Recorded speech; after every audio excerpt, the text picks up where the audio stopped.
Hello friends, ചെമ്മനീർ പൂവിലെ Sachin രേവതിയുടെ നാളത്തെ വിശേഷങ്ങളിലേക്ക് ഏവരും സ്വാഗതം ചെയ്യുന്നു. ഈ ചാനൽ ആദ്യമായിട്ട് കാണുന്ന ആരെങ്കിലും ഉണ്ടെങ്കിൽ ചാനൽ ലൈക്ക് അടിച്ച് സബ്സ്ക്രൈബ് ചെയ്തിട്ട് കാണാൻ വേണ്ടി ഒരു കൂടി ഓർമ്മപ്പെടുത്തിക്കൊണ്ട് വീട്ടിലേക്ക് കിടക്കാം. അങ്ങനെ ശരത്ത് തന്നെയാണ് കുറ്റക്കാരനെന്ന് എല്ലാവരും തന്നെ കുറ്റപ്പെടുത്തുന്നുണ്ട്. അതായത് നമ്മുടെ ശ്രീകാന്തും വർഷയും ശ്രുതിയും പിന്നെ രവീന്ദ്രനും പിന്നെ ചന്ദ്രമതി എല്ലാവരും തന്നെ. അങ്ങനെ ഇരിക്കുമ്പോഴത്തേക്ക് നമ്മൾ കണ്ട ഭാവമാണല്ലോ. അങ്ങനെ ഇരിക്കുമ്പോഴത്തേക്ക് ആ ചന്ദ്രോദയത്തിലേക്ക് രണ്ട് പോലീസുകാർ വരുന്നുണ്ട്, രണ്ട് കോൺസ്റ്റബിൾ അവർ വരിക. എന്നിട്ട് പറയും, മാഡം കേസുണ്ടോ, കേസിനനുസരിച്ചുള്ള കാര്യങ്ങൾ ചെയ്യാൻ വേണ്ടിയാണ്, കേസില്ലെന്നാണ് നിങ്ങളുടെ മകൻ പറയുന്നത്, കേസ് എടുക്കേണ്ടതാണെന്ന് പറയുന്നത്, അതെന്താ ചെയ്യുന്നത്? ഉടനെ ചന്ദ്രമതി പറയണം, കേസ് എൻ്റെ കാശാണ് പോയത്, കേസ് വേണ്ടത് ഞാനാണ് തീരുമാനിക്കുന്നത്, വേറെ ആരുമല്ല തീരുമാനിക്കുന്നത്, അതുകൊണ്ട് കേസ് വേണം, അപ്പം നിങ്ങൾ കേസ് എടുത്തോ എന്ന് പറയണം. അപ്പം സച്ചി പറയണം, അമ്മ അത് കേസ് കൊടുക്കരുത്, കേസ് കൊടുക്കുന്നത് പറഞ്ഞാൽ ശരത്തിൻ്റെ ഭാവി പോകും, അതൊന്നും എനിക്കറിയേണ്ട ആവശ്യമില്ല, കേസ് കൊടുത്തവിടെ എൻ്റെ ക്യാഷ് പോയത്, ഞാൻ ഫൈനാൻസുകാരോട് മുമ്പേ അപമാനപ്പെട്ടതൊക്കെ എനിക്ക് മാത്രമേ അറിയത്തുള്ളൂ എന്നുള്ള രീതി പറയുന്നുണ്ട്. അപ്പം എന്നിട്ട് കേസ് കൊടുത്ത് പോലീസുകാരെ വിടുന്നുണ്ട്. അപ്പം സച്ചിയോട് പറയും, എത്രയും പെട്ടെന്ന് ശരത്തിനോട് കീഴടങ്ങാൻ പറഞ്ഞോണം, ഇല്ലാന്നുണ്ടെങ്കിൽ ഇതിൻ്റെ ശിക്ഷ കൂടുതൽ, അതിൻ്റെ ആഘാതം കൂടുതൽ ഉണ്ടാകും എന്ന് പറയുവാണ്. എന്നിട്ട് പോലീസുകാർ പോകണം. ഉടനെ എന്താണെങ്കിലും ഇങ്ങനെ നടക്കില്ല, ബാക്കി എന്താണെങ്കിലും നോക്കിക്കോളാം എന്നുള്ള രീതിയിൽ സച്ചി പറയുക, രേവതി നീ അകത്ത് പോകുമെന്ന് പറയുമ്പോഴത്തേക്ക് എവിടെ പോകാനാ? ചന്ദ്രമതി ചോദിക്കും, എവിടെ പോകാനാ? എങ്ങും പോകുന്നില്ല, ഇവളോട് വീട്ടിൽ കയറി പോരുന്നല്ലേ പറഞ്ഞേക്കുന്നത്, എന്നാൽ ഇറങ്ങിപ്പോടി എന്ന് പറയുക. ഉടനെ നടക്കത്തില്ല, ഇവള് അകത്ത് പോകുമെന്ന് പറയാം. ഉടനെ വർഷയും ശ്രീകാന്തും രവീന്ദ്രൻ എല്ലാവരും പറയുന്നുണ്ട്, അതിന് ശരത്തല്ല തെറ്റിയത്, അന്ന് രേവതി ചേച്ചി ഒന്നും തെറ്റ് ചെയ്തിട്ടില്ലല്ലോ എന്ന് പറയും. അപ്പം രവീന്ദ്രൻ പറയുക, അതേ രവീന്ദ്രൻ പറയുക, അത് രേവതി തെറ്റൊന്നും ചെയ്തില്ല, അതുകൊണ്ട് രേവതി പുറത്ത് പോകാൻ പറ്റത്തില്ല എന്ന് പറയുമ്പോഴത്തേക്കും ഇത് ചന്ദ്രമതി പറയാം, അങ്ങനെയാണെങ്കിൽ ഞാൻ പുറത്ത് പോകുമെന്ന് പറഞ്ഞാൽ അകത്ത് പോയി ബാഗൊക്കെ എടുത്തുകൊണ്ട് പോവാണ്. അങ്ങനെ പോകുന്നത് നമ്മുടെ ചന്ദ്രമതി പോകുന്നത് നമ്മുടെ ബാമയുടെ വീട്ടിലാണ്. ബാമയുടെ വീട്ടിൽ കയറി ചെന്നപ്പോഴത്തേക്ക് ബാമയുടെ വക അടുത്ത ഇതുണ്ട്. അതായത് ബാമ ചോദിക്കുന്നുണ്ട്, ചന്ദ്രമതി നീ എന്താണെങ്കിലും ചെയ്തത് തെറ്റാണ്, നീ വീട് വിട്ടിറങ്ങി വരരുതായിരുന്നു, കാരണം കഴിഞ്ഞാൽ അതിൽ ശരത്തല്ല തെറ്റ് ചെയ്ത്, ശരത്തിൻ്റെ കൂടെ നിന്നത് വേറെ ആരുമില്ല, ഇവരാരും കൂടെ നിന്നില്ല, അതായത് രേവതിയോ സച്ചിയോ ഒന്നും കൂടുന്നില്ല. അപ്പം രേവതി ആ വീട്ടിൽ കയറിയിട്ടുണ്ട്, എൻ്റെ കുഴപ്പം മാത്രമല്ല, നിൻ്റെ രണ്ട് മക്കളുണ്ടല്ലോ, അതായത് ശ്രീകാന്തും ശ്രുതിയും, അവരുടെ ഭാര്യമാരായിട്ട് വർഷയും ശ്രുതിയും ചേർന്ന് അവരെ നിന്നിൽ നിന്ന് അകറ്റിക്കൊണ്ട് പോകും. പക്ഷേ ഈ രേവതി എന്ന് പറഞ്ഞ കൊച്ച് ഒരിക്കൽ പോലും നിന്നെ വിട്ട് അകലത്തില്ല. നിൻ്റെ മക്കളെ അല്ലെ അവള് കുടുംബം എന്താണ്, കുടുംബത്തിൻ്റെ വാല്യൂ എന്താണ്, കുടുംബത്തിൻ്റെ മൂല്യം എന്താണെന്ന് തിരിച്ചറിയുന്ന ഒരു കൊച്ചാണ്. അപ്പോൾ അവൾ ഒരിക്കലും അങ്ങനെ ചെയ്യത്തില്ല എന്ന് പറയാം.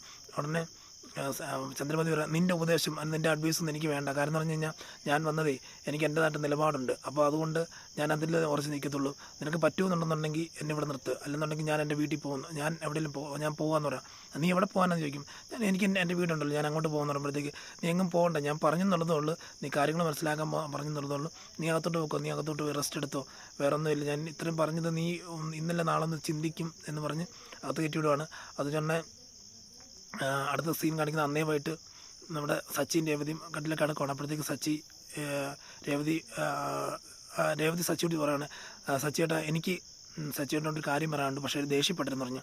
ദേഷ്യപ്പെടാത്ത കാര്യം നീ പറയുന്നത് ഞാൻ പ്രതീക്ഷിക്കുന്നു, കാര്യം പറയാമെന്ന് പറയാം. എന്ന് പറയാം, സച്ചിയേട്ടാ നമ്മളിങ്ങനെ നിന്ന് കഴിഞ്ഞാൽ ശരിയാകത്തില്ല, ഒരു കാര്യം ചെയ്യും, നമുക്കിന്ന് പിരിഞ്ഞാലോ, ഒന്ന് മാറി നിന്നാലോ എന്ന് ചോദിക്കും. നീ എന്താ ഈ പറയുന്നത് ചോദിക്കും, നീ എന്താണ് ഈ പറയുന്നത് എന്ന് ചോദിക്കുമ്പോൾ, അല്ല ഇതെല്ലാം ഞാൻ പറഞ്ഞ് ദേഷ്യപ്പെട്ടെന്ന് പറഞ്ഞ്, നീ ഇപ്പം ചോദിക്കുന്ന കാര്യങ്ങളിൽ ദേഷ്യപ്പെടുന്ന രീതിയിലുള്ള കാര്യങ്ങളല്ല ചോദിക്കുന്നത്, ഈ ഇത്രയും ഒരു ചെറിയൊരു വിഷയം നടന്നപ്പോഴത്തേക്ക്, അതായത് ഇതൊക്കെ നമുക്ക് പരിഹരിക്കാനുള്ളതേ ഉള്ളൂ, കേസില്ലാണ്ടായി കഴിഞ്ഞാൽ, ശരത്തിനോടുള്ള കേസില്ലാണ്ടായി കഴിഞ്ഞാൽ തീരാനുള്ള വിഷയമല്ലേ ഉള്ളൂ.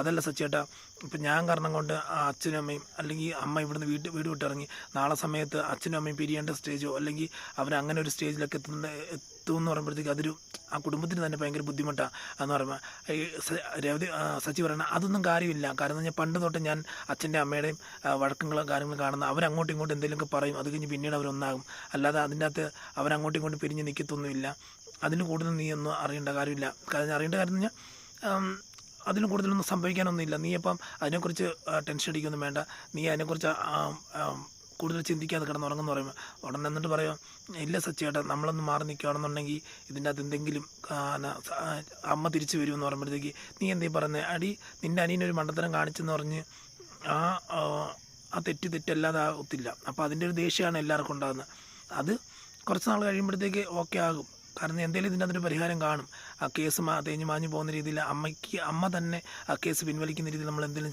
ചെയ്ത് കഴിയുമ്പോഴത്തേക്ക് അതിന് ഓട്ടോമാറ്റിക്കായിട്ട് അത് പൊക്കോളും, അല്ലാതെ വേറെ മാർഗ്ഗമൊന്നുമില്ല, നീ ആവശ്യമില്ലാതെ ചിന്തിക്കാതെ ഇവിടെ മര്യാദയ്ക്ക് കിടന്നുറങ്ങുമെന്ന് പറഞ്ഞിട്ട് സച്ചി രേവതിയെ കെട്ടിപ്പിടിച്ച് കിടന്നുറങ്ങുന്നൊരു സീനാണ് നമ്മൾ കാണുന്നത്. അടുത്ത കാണിക്കുന്ന സീൻ എന്ന് പറയുമ്പോഴത്തേക്ക് പിറ്റേ ദിവസം രാവിലെയാണ്. അവിടെ അപ്പം നമ്മുടെ ചന്ദ്രോദയത്തിൽ നമ്മുടെ വർഷയുടെ അമ്മ മഹിമ വരികയാണ്. മഹിമ വന്നിട്ട് വർഷയെന്ന് വിളിക്കുമ്പോഴത്തേക്കും വന്നു അവിടെ മീറ്റ് ചെയ്യാൻ വരുന്നത് നമ്മുടെ രവിയാണ്. രവി ഒന്ന് ചോദിക്കുമ്പോൾ എന്നാ മഹിമ കാര്യങ്ങളെന്ന് ചോദിക്കുമ്പോഴത്തേക്ക് പറയും എന്നോട് വിശേഷമൊക്കെ ഇരിക്കുന്നു പറയുമ്പോഴത്തേക്ക് ഞാൻ വർഷയിൽ കാണാൻ വേണ്ടി വന്ന പിന്നെ അപ്പം ചന്ദ്രമതി എന്തെന്ന് ചോദിക്കുക, ചന്ദ്രമതി മഹിമയുടെ വീട്ടിൽ അല്ല ബാമയുടെ വീട്ടിൽ പോയേക്കുവാണ് എന്ന് പറഞ്ഞു. എപ്പോൾ വരുമെന്ന് അറിയത്തില്ല എന്ന് പറയുമ്പോൾ അപ്പോൾ ഇത് കേട്ടുകൊണ്ടാണ് നമ്മുടെ അതായത് മഹിമ വന്നെന്ന് അറിഞ്ഞുകൊണ്ട് നമ്മുടെ ശ്രുതി വന്നിട്ട് പറയുകയാണ് ആൻറ്റി എന്നാണ്ട് വിശേഷം എന്നൊക്കെ ചോദിക്കുമ്പോഴത്തേക്ക് ഇത് നമ്മുടെ ചന്ദ്രമതി എന്തെന്ന് ചോദിക്കുമ്പോൾ ചന്ദ്രമതി ആൻറ്റി ഇവിടെ ഇല്ല, ആൻറ്റി ബാമ ആൻറ്റിയുടെ വീട്ടിലേക്ക് പോയേക്കുവാണെന്ന് പറഞ്ഞ് എപ്പോൾ വരുമെന്ന് അറിയത്തില്ല, ദേഷ്യപ്പെടാറോ എന്ത് ദേഷ്യപ്പെടുന്നു, ആൻറ്റി കണ്ടതല്ലേ വീഡിയോ കണ്ടതല്ലേ എന്ന് പറഞ്ഞ് ആ വീഡിയോ കണ്ട എന്താ വിശേഷം, വീഡിയോ കണ്ടതാ, ആ വീഡിയോ കണ്ടതിൻ്റെ കൊണ്ട് ആൻറ്റിയുടെ കാശല്ലേ പോയത്, അതുകൊണ്ടുള്ള പ്രശ്നത്തിലാണ് പോയേക്കുന്നത് എന്ന് പറയുകയാണ്. അപ്പം അതുകൊണ്ടാണോ അതിപ്പം എനിക്കും അത് അപമാനമായിട്ടുണ്ട്. കാരണം ഈ എൻ്റെ ഫ്രണ്ട്സും എൻ്റെ കുടുംബക്കാരെല്ലാം വിളിച്ചു ചോദിക്കുന്നത് ഇങ്ങനെ കട്ടെടുക്കുന്ന ഫാമിലിയിലേക്കാണോ നിന്നെ, അതായത് സച്ചിയുടെ ഭാര്യയുടെ അനിയൻ കട്ടെടുക്കുന്ന ആയിട്ടുള്ള ഒരു വീഡിയോ എല്ലാവരും കണ്ടല്ലോ, അപ്പോൾ ആ ഫാമിലിയൊക്കെ തന്നെയാണ് നിങ്ങളുടെ മകളെ കെട്ടിച്ചയച്ചേക്കുന്നത് എന്നുള്ള രീതിയിൽ ഒരുപാട് പേര് ചോദിക്കുന്നുണ്ട്. ഞാൻ എന്നെ ഉത്തരം പറയുന്നതെന്ന് എനിക്കറിയത്തില്ല. എന്നാലും സച്ചിയുടെ അളിയൻ ചെയ്തത് എന്തായാലും മോശമായിപ്പോയി. അത് കാരണം കൊണ്ട് ഇപ്പം ആർക്കും ഒരു ഇരിക്കപ്പുറത്തില്ല. എല്ലാവരും ഇപ്പം ഞങ്ങളൊക്കെ അതിന് മറുപടി കൊടുത്തുകൊണ്ടിരിക്കുക, എന്ത് കൊടുക്കണം എന്ത് പറയണമെന്നൊന്നും ഒരു പിടുത്തമില്ല എന്നൊക്കെ പറയുമ്പോഴത്തേക്ക് രേവതി അങ്ങോട്ട് വരുവാണ്. അപ്പം രേവതി ഇങ്ങനെ ഇത് കേട്ടിട്ട് അത് ഇച്ചിരി വെള്ളം കൊടുക്കാൻ വേണ്ടി വന്നതുകൊണ്ട് അപ്പം ഇത് കേട്ടോണ്ട് ദേഷ്യത്തിൽ കൂടെ എന്നാ വെള്ളം എന്ന് പറഞ്ഞു കൊടുക്കുക, എനിക്ക് വെള്ളം വേണ്ട എന്ന് മഹിമ പറയുവാണ്. എന്നിട്ട് പറയണേ എന്നാലും രേവതിയുടെ അനിയൻ ചെയ്തത് ഭയങ്കര മോശമായിപ്പോയി, എന്താണെന്നും അതായത് ഇങ്ങനെ കട്ടെടുക്കേണ്ട കാര്യമില്ലായിരുന്നു എന്ന് പറയുമ്പോഴത്തേക്ക് മാത്രമല്ല ഇതിപ്പോൾ എല്ലാവർക്കും നാണക്കേടായിപ്പില്ലേ, ഞങ്ങൾക്ക് നാണക്കേടായിപ്പോൾ ഇതാണ്ട് ശ്രുതിക്കും എല്ലാവർക്കും നാണക്കേട്, ഈ ഫാമിലിക്കെല്ലാം ഇപ്പം ബാമ വരെ ചന്ദ്രമതി തന്നെ ഈ വീട്ടിൽ നിന്ന് ഇറങ്ങി പോകേണ്ട ഒരു സ്റ്റേജ് വന്നില്ലേ, അതായത് എന്നൊക്കെ അപ്പോഴത്തേക്ക് സച്ചി അങ്ങോട്ട് വരികയാണ്. സച്ചി അങ്ങോട്ട് വന്നിട്ട് ചോദിക്കുകയാണ് ഇപ്പം കട്ടെടുക്കുന്ന കാര്യം മാത്രമല്ലേ ഉള്ളൂ, നിങ്ങളെ കെട്ടിയവൻ നല്ല രീതിയിൽ കണക്കിൽ തട്ടിപ്പ് നടത്തിയിട്ടുണ്ടല്ലോ എന്ന് പറയുമ്പോൾ അതൊന്നും അങ്ങനെയൊന്നും ഇല്ല, അതൊക്കെ കണക്കിൽപ്പെടാത്ത കാര്യങ്ങളൊക്കെയാണ് എന്നൊക്കെ പറയും.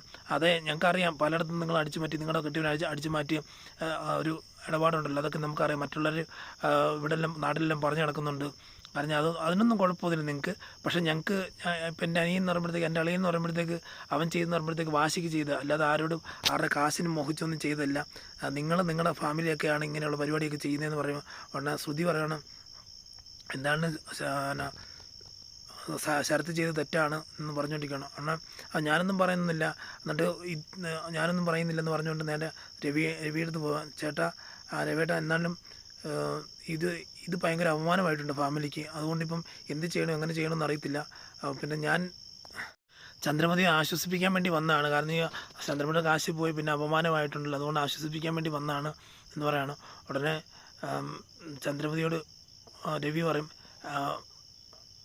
ഇപ്പം വർഷയെ കാണാൻ വേണ്ടിയല്ലേ വന്നേ, അപ്പം വർഷയെ കാണാൻ വേണ്ടിയാണ് വന്നേ, അതുകൊണ്ട് വർഷ അകത്തുണ്ട്, വർഷയെ പോയി കണ്ടിട്ട് പൊക്കോളം പറയും.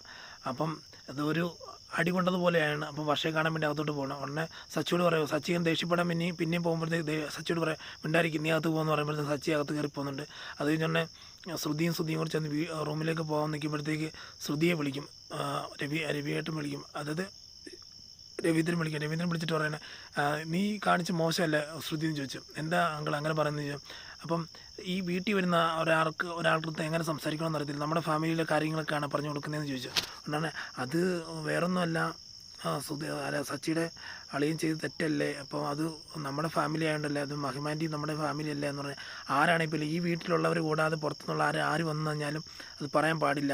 അപ്പം അത് പറഞ്ഞു കഴിഞ്ഞാൽ നമുക്കുണ്ടാകുന്ന മാനക്കേടും കാര്യങ്ങളൊന്നും നിങ്ങൾക്ക് ബോധ്യമില്ലേ എന്നൊക്കെ ചോദിക്കും. ഉടനെ അപ്പം ശ്രുതി ചോദിക്കുകയാണ് അപ്പം സച്ചിയുടെ അളിയൻ ചെയ്ത് തെറ്റല്ലേ, അതുകൊണ്ട് ആർക്കും നാണക്കേടില്ലെന്ന് ചോദിച്ചു. ഉടനെ രവീന്ദ്രൻ പറയുക അപ്പം നീ ചെയ്ത് എന്താടാന്ന് ചോദിക്കുക, നീ പൈസ എടുത്തുകൊണ്ട് പോയത് അത് നല്ല പരിപാടിയാണെന്ന് ചോദിക്കുക. അപ്പം ശ്രുതിക്ക് മനസ്സിലായി പുള്ളിക്കാരൻ നല്ല ദേഷ്യത്തിലാണ് നിൽക്കുന്നത് മനസ്സിലായി.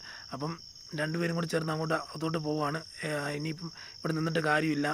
അപ്പോൾ എന്നിട്ട് താക്കീത് കൊടുക്കുന്നുണ്ട്, ഇനി മേലെ ഈ വീട്ടിൽ വരുന്ന അടുത്ത ആവശ്യമില്ലാത്ത ആരെങ്കിലും എന്തെങ്കിലും പറഞ്ഞു പിടിപ്പിക്കുകയോ കാര്യങ്ങളെല്ലാം ചെയ്ത് കഴിഞ്ഞാൽ എൻ്റെ വിധം മാറും, ഇതിലും കൂടുതലൊന്നും എനിക്ക് പറയാനില്ല, അപ്പോൾ എല്ലാവരും കണ്ട് നോക്കി കണ്ട് നിന്നാൽ കൊള്ളാം, അവരവർക്ക് കൊള്ളാം.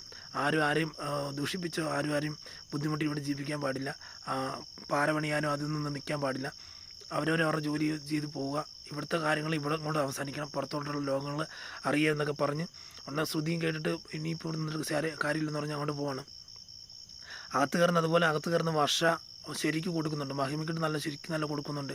അമ്മ എന്തിനാ വന്നേ, ആവശ്യമില്ലാത്ത പരിപാടി എന്തിനാ നിൽക്കുന്നത്, കാരണം അവരവരുടെ കാര്യങ്ങൾ ചെയ്തോളും അതായെന്നൊക്കെ പറഞ്ഞു. അതുപോലെ ശ്രുതിയുടെ ഫോണിലേക്ക് നമ്മുടെ ആൻ്റണി വിളിക്കുന്നുണ്ട്. ആൻ്റണി ഒരു പണി കൊടുക്കാൻ വേണ്ടിയുള്ള രീതിയിലാണ് നിൽക്കുന്നത്. പണികളെന്ന് പറഞ്ഞാൽ അത് നമുക്കൊന്ന് കാത്തിരുന്ന് കാണാം. അപ്പോൾ നാളത്തെ വിശേഷങ്ങളിലേക്ക് നമുക്കത് കാണാം. അപ്പോൾ അതിനാൽ ഈ ചാനൽ കാണുന്ന ആൾക്കാർ ആരെങ്കിലും ഉണ്ടെന്നുണ്ടെങ്കിൽ, പുതിയതായിട്ട് ആൾക്കാരുണ്ടെന്നുണ്ടെങ്കിൽ ചാനൽ സബ്സ്ക്രൈബ് ചെയ്ത് ലൈക്ക് അടിച്ച് കാണാൻ വേണ്ടി ഓർമ്മപ്പെടുത്തിക്കൊണ്ട് ഈ വീഡിയോയിൽ നിന്ന് പറയുന്നു. Signing off. Thank you.